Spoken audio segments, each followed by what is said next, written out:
உன்மடியில் நான் உறங்க கண்ணீரண்டும் தான் மயங்க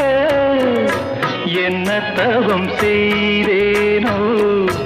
என்னவென்று சொல்வேனோ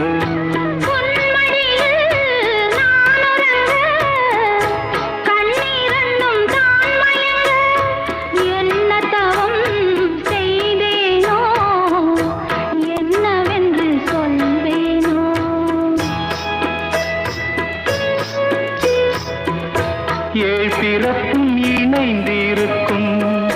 சொந்தம் இந்த சொந்தமம்மா வாழ்விருக்கும் நாள் வரைக்கும்